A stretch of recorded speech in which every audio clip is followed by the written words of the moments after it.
નમસ્કાર સ્પર્ધાર્થી મિત્રો, સ્વાગત છે આપનું આજના લેક્ચરમાં। તો આપણે જે સમુદ્રી પ્રવાહો છે તેના વિશે આપણને કંઈ ખ્યાલ નહીં, એટલે કે મને કંઈ એના વિશે કંઈ ખબર ના પડી, એટલે એમાં સમજાવવા જેવું કંઈ હતું નહીં। તો PDF હું અવેલેબલ કરાવી દઈશ, આમે વાંચવાનું જ હતું એટલે આપ ત્યાંથી વાંચી શકો છો। પરંતુ જે હવે આ છેલ્લું પોર્શન છે જલાવરણનું, ત્યારબાદ એકાદ લેક્ચર બનશે આ પુસ્તકનું, પછી ફિઝિકલ જિયોગ્રાફી પતી જશે। સમુદ્ર નિક્ષેપો ઓશન ડિપોઝિટ્સ જેને કહેવામાં આવે છે તેની વાત કરીએ તો કાંપ, કાદવ છે, જીવાશ્મ છે વગેરે પદાર્થોમાંથી મહાસાગરો, સમુદ્ર, અખાતો વગેરેના તળિયા ઢંકાયેલા હોય છે। તો આપણને ખ્યાલ છે કે સમુદ્રમાં આપણે જોઈએ તો નીચેની સપાટી આપણે ઉપરથી, એટલે કે આમે જઈએ તો ઉપરથી ને અંદરથી જઈએ તો બધું જોઈ શકતા નથી। તો આ બધું શાનાથી ઢંકાયેલું હોય? તો કાંપ હોય, કોઈ નદી ક્યાંકથી લઈને આવે કાંપ, તે જીવાશ્મ હોય, જે જીવો મૃત્યુ પામ્યા હોય તેમના અશ્મિઓ હોય, ત્યારબાદ કાદવ હોય, તો વગેરેથી આ જે મહાસાગરોનો તળિયો છે અથવા અખાતોનો તળિયો છે તે ઢંકાયેલો હોય છે। આ બધા પદાર્થો સમુદ્ર નિક્ષેપો કહેવાય। તો આ એક વ્યાખ્યા છે કે સમુદ્ર નિક્ષેપો કોને કહેવાય? તો કાંપ, કાદવ, જીવાશ્મ વગેરે જે મહાસાગર, સમુદ્રના અખાતો હોય તે ઢંકાયેલા હોય તો તેવા નિક્ષેપોને શું કહેવાય? સમુદ્ર નિક્ષેપો। દર વર્ષે નદીઓ હોય, હિમશિલાઓનો કાંપ, જ્વાળામુખીઓની ઉડતી રજ, ગ્રહીય પવનોની ધૂળ હોય વગેરે સમુદ્રમાં ઠલવાતા જોવા મળે છે। સમુદ્રમાં અસંખ્ય પ્રાણીઓ અને વનસ્પતિઓના અવશેષો હોય છે તે તળિયે જમા થાય છે। સમુદ્રના નિક્ષેપોના થરો સરેરાશ 900 મીટર જાડાઈ ધરાવે છે। લગભગ 100 મીટર જેટલું, એટલે કે 100 મીટર જેટલું ખૂટે, બાકી 1 કિલોમીટર જેટલું આપણે ડિસ્ટન્સ કાપીએ એટલું થર અહીંયા જમા થઈ જતું જોવા મળે છે। એટલે ઘણું વધારે થર આપણે કહી શકીએ, કારણ કે 1 કિલોમીટર ડિસ્ટન્સ એ ઘણું બધું હોય છે। એટલાન્ટિક મહાસાગરના નિક્ષેપોના થર આશરે 910થી 1370 મીટર જાડા છે, જ્યારે પેસિફિક મહાસાગરમાં 550થી 910 મીટર જાડા થરો આવેલા છે। જળકૃત ખડકોમાં રેતી, ચૂનાના પથ્થરો, સ્લેટ જેવા સમુદ્ર નિક્ષેપોના થરો આવેલા હોય છે। તો આ બધા જળકૃત ખડકોમાં હોય શું છે? રેતી અને ચૂનાના પથ્થરો, સ્લેટ જેવા સમુદ્ર નિક્ષેપોના થરોનો તેમાં સમાવેશ થાય છે। હવે આપણે જોવાના છીએ સમુદ્ર નિક્ષેપોના પ્રકાર। ઉત્પત્તિ, વિતરણ, કણોના કદ, રંગ અને રાસાયણિક બંધારણ પરથી સમુદ્ર નિક્ષેપોને 3 પ્રકારે વર્ગીકૃત કરવામાં આવતા હોય છે। શાના આધારે ઉત્પત્તિ થઈ તેના આધારે વિતરણ, ત્યારબાદ કણોના કદ છે, રંગ છે અને રાસાયણિક બંધારણ પરથી તેમને કેટલા પ્રકારે વર્ગીકૃત કરવામાં આવે છે? તો 3 પ્રકારે વર્ગીકૃત કરવામાં આવે છે। એમાં છે ભૂમિજન્ય નિક્ષેપો, જેમાં ટેરેસ્ટ્રીયલ ડિપોઝાઇટ્સ તેમને કહેવામાં આવતા હોય છે। તો સામાન્ય રીતે ખંડીય છાજલી અને ખંડીય ઢાળ પર નદીઓ, હિમશિલાઓ, પવનો તથા સમુદ્રના મોજા જેવા ઘસારાના બળો દ્વારા સમુદ્રમાં નિક્ષેપો પથરાયેલા હોય છે। તો ખંડીય છાજલી આપણે જોઈ ગયા, ત્યારબાદ ત્યાં ઢાળ હોય છે। તો આના પર કેવું કે હિમશિલાઓ, પવનો અને સમુદ્રના મોજા હોય તે સામાન્ય રીતે આપણે આગળ જોઈ ગયા કે ઘસારણ કેવી રીતે થતું હોય છે। તો આ બધા ઘસારણ કરીને જે સમુદ્રનો તળિયો છે ત્યાં બધું આ કાપ નિક્ષેપિત કરતા આપણને જોવા મળતા હોય છે। વજનદાર અને મોટા કદના ખડક ટુકડા, કાંકરા વગેરે ખંડીય છાજલી પર જમા થાય છે, જ્યારે હલકા અને બારીક ખડક કણોવાળી કાંપ ખંડીય ઢાળ સુધી ઘસરાઈ જમા થાય છે। તો આવી રીતે કંઈક ઘસારણ દ્વારા હોય છે તે જમા થતાં આપણને જોવા મળે છે। સમુદ્રોમાં કાંપ, કાદવમાં ભૂરા અને લાલ રંગ લોખંડ ઓક્સાઇડથી બને છે। તો ભૂરા અને લાલ રંગ કોના કારણે બને છે? તો લોખંડના ઓક્સાઇડથી બનતા જોવા મળે છે। કાળો રંગ કાર્બનિક પદાર્થોના સડવાથી ઉત્પન્ન થાય છે તથા લીલો રંગ ગ્લેકોનાઇટ ખનિજના કણોને લીધે થાય છે। તો લીલો રંગ કોના કારણે થાય છે? ગ્લેકોલાઇટ ખનિજને। કાળો રંગ કાર્બનિક પદાર્થોના સડવાથી ઉત્પન્ન થતો જોવા મળે છે। ત્યારબાદ જોઈએ જલજન્ય નિક્ષેપો, વોટરબોર્ન ડિપોઝિટ્સ। તો વનસ્પતિઓ તથા સમુદ્રમાં વસતા દરિયાઈ પ્રાણીઓના અવશેષો દ્વારા જલજન્ય નિક્ષેપો બને છે। ખંડીય છાજલીમાં વસતા છીપલા હોય, પરવાળા હોય, ચૂનાળું લીલ હોય વગેરે અવશેષોના નિક્ષેપોને નેરેટિક નિક્ષેપો કહે છે. તો કોના નિક્ષેપોને આપણે નેરેટિક નિક્ષેપ કહેવામાં આવે છે અથવા નેરેટિક નિક્ષેપ કોને કહેવાય? તો ખંડીય છાજલીમાં વસતા છીપલા, પરવાળા, ચૂનાળું લીલ વગેરે અવશેષોના નિક્ષેપને નેરેટિક નિક્ષેપો કહેવામાં આવતા હોય છે. જ્યારે ઊંડા સાગર તળ પરના નિક્ષેપો ગહન સમુદ્રીય નિક્ષેપો કહેવાતા હોય છે. સમુદ્રમાં સપાટી પર વસતા તરલ કે સૂક્ષ્મ જીવોના અવશેષો દ્વારા બનતા નિક્ષેપોને ઉજ OOZ કહેવામાં આવે છે. ઉજ એટલે OOZ એવી રીતે ઉજ આ કહેવામાં આવતું હોય છે. સમુદ્રની સપાટી પર વસતા તરલ સૂક્ષ્મ જીવો હોય એમના જે અવશેષો હોય તેમને ઉજ કહેવાય. તો આ એ મહત્વનું પોઈન્ટ છે. ઉજના બે પ્રકાર પડે છે. ચૂનાળું ઉજ જે ગ્લોબેજેરીના અને ટેરાપોડ જેવા પ્રાણીઓ તથા કોક્કોલિથસ નામની વનસ્પતિઓના અવશેષો દ્વારા બને છે. ચૂનાળું જે હોય છે ઉજ એ કોના કારણે બને? જે ગ્લોબેજેરીના અને ટેરાપોડા જેવા પ્રાણીઓ તથા કોક્કોલિથસ નામની વનસ્પતિઓના અવશેષો દ્વારા બનતા જોવા મળે છે. અને સિલિકાવાળા ઉજ જે રેડિયોલેરિયન નામનું પ્રાણી અને ડાયટોમ નામની વનસ્પતિના અવશેષો દ્વારા બને છે. તો આ થોડું યાદ રાખવું. ગહન સમુદ્રી નિક્ષેપોમાં લાલ માટીનું પ્રમાણ વધુ જોવા મળતું હોય છે. આ લાલ માટી ચોકલેટ બ્રાઉન રંગની, સ્પર્શમાં નરમ પ્લાસ્ટિક અને ચરબી જેવી હોય છે. લાલ માટીમાં એલ્યુમિનિયમના હાઇડ્રેટ, સિલિકેટ તથા લોખંડના ઓક્સાઇડ તત્વો જોવા મળે છે. તો લાલ માટીમાં શું જોવા મળે છે? તો તેમાં છે એલ્યુમિનિયમના હાઇડ્રેટ, સિલિકેટ તથા લોખંડના ઓક્સાઇડના તત્વો જોવા મળતા હોય છે. જ્વાળામુખીમાંથી નીકળતા પદાર્થોનું વિઘટન કે રાસાયણિક પ્રક્રિયા થવાથી લાલ માટી બનતી જોવા મળે છે. તો લાલ માટી આવે છે ક્યાંથી? તો એ જ્વાળામુખીના જે નિક્ષેપો હોય, આપણે જ્વાળામુખી સમુદ્રમાં ફાટે અને તેના દ્વારા જે પથરાવ થાય તો તેના કારણે આપણને લાલ માટી બનતી જોવા મળે છે. લાલ માટીમાં શાર્ક માછલીના દાંત, વેલના કાનના હાડકાં વગેરે અવશેષો જોવા મળે છે. આ લાલ માટી ઊંડા સમુદ્ર તળ પરનો મુખ્ય નિક્ષેપ છે. સમુદ્ર જળમાં ઓગળેલ પદાર્થોનું દ્રવ્ય પ્રમાણમાં વધારો થવાથી પદાર્થોનું સ્ફટિકીકરણ થઈ મેંગેનીઝના ગળિયા, ફિલિપ્સાઇડ જેવી ખનિજો બને છે, જે નિક્ષેપો રૂપે સમુદ્ર તળ પર જમા થાય છે. હવે જોઈએ બ્રહ્માંડીય નિક્ષેપો.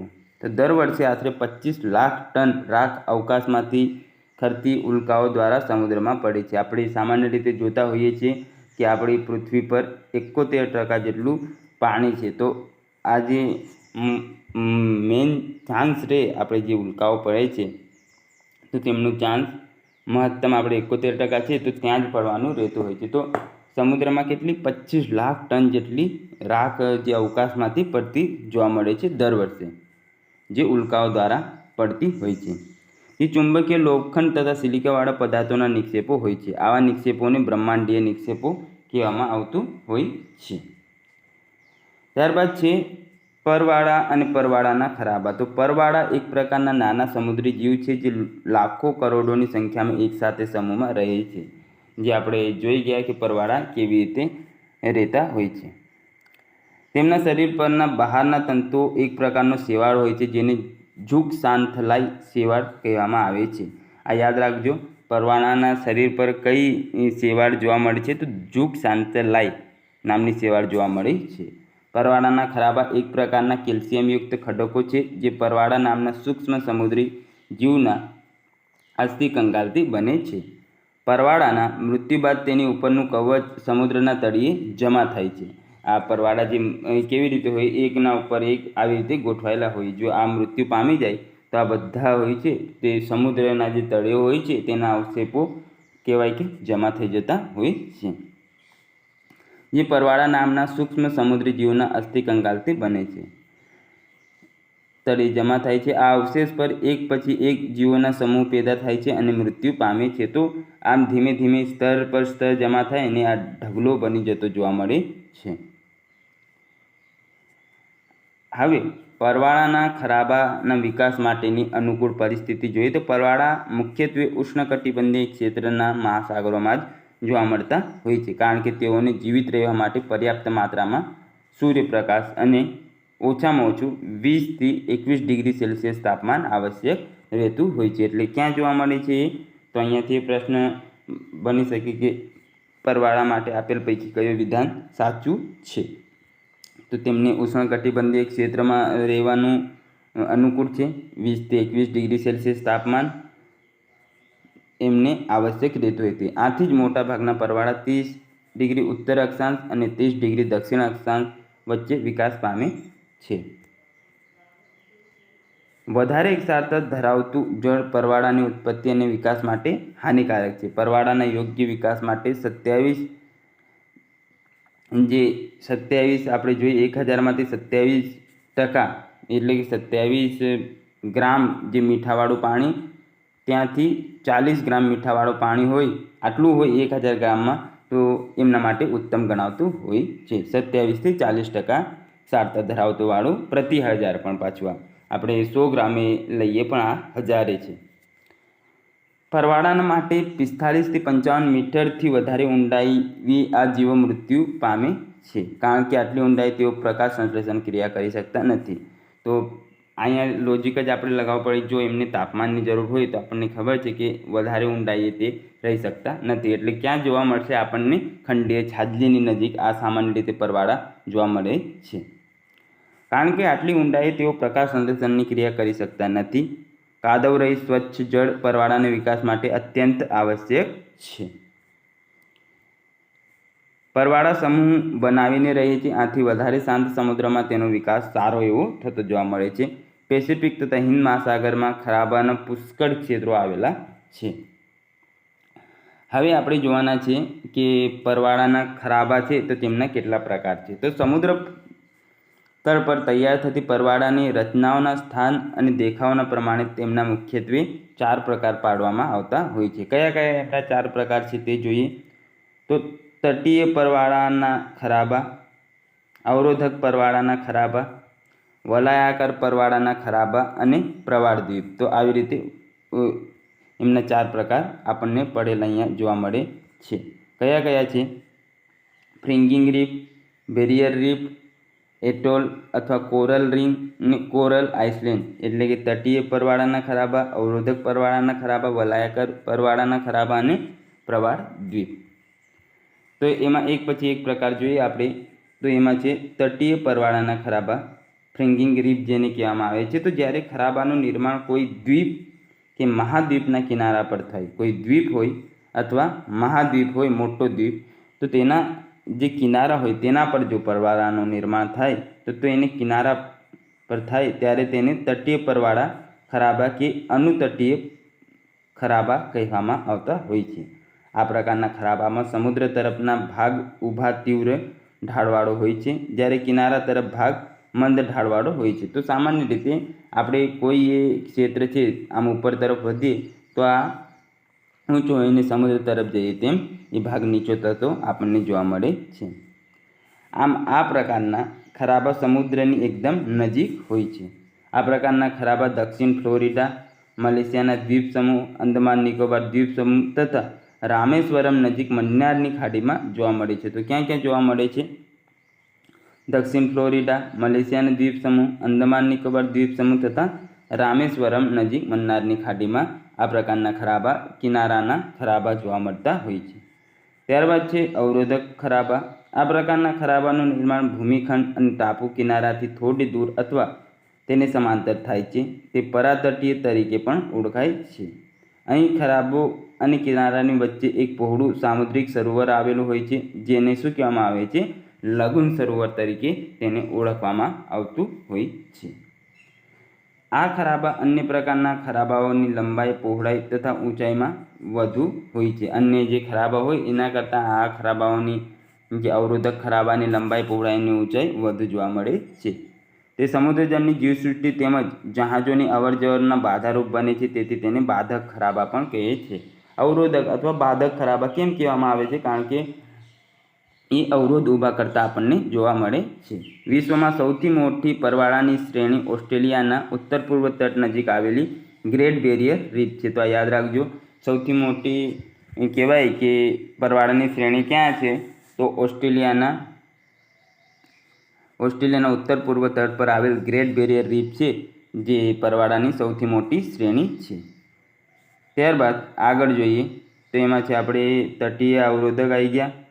ત્યારબાદ વલયાકાર, ચોથું તો છે નહીં અહીંયા, પ્રવાળ દ્વીપ આપેલા છે, થોડું ઘણું જોઈએ. વલયાકાર ખરાબા અથવા એટોલ, તો ઘણીવાર સમુદ્ર તળે આવેલા પહાડો પર પરવાળાનો વિકાસ ઘોડાની નાળ અથવા વીંટી જેવા વલયાકાર થાય છે. તો આવી રીતે અહીંયા વિકાસ થતો હોય છે, તો તેને શું કહેવામાં આવે છે? વલયાકાર અથવા એટોલ ખરાબા કહેવામાં આવતું હોય છે. તેની વચ્ચે લઘુન સરોવર રચાય છે. આ પ્રકારના ખરાબાને વલયાકાર ખરાબા કે કંકણ દ્વીપ અથવા એટોલ કહેવામાં આવતું હોય છે.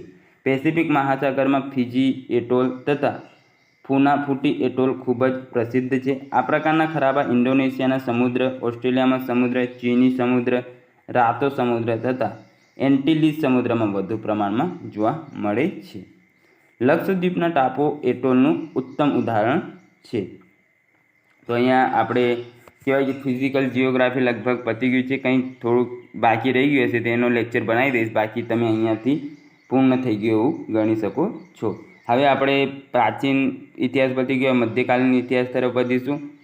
ઇન્ડિયન જિયોગ્રાફી હું કરી રહ્યો છું, એ મારે પતે એટલે એ હું શરૂ કરી દઈશ. તો મળીએ નવા વિડીયોમાં, ત્યાં સુધી જોડાયેલા રહો.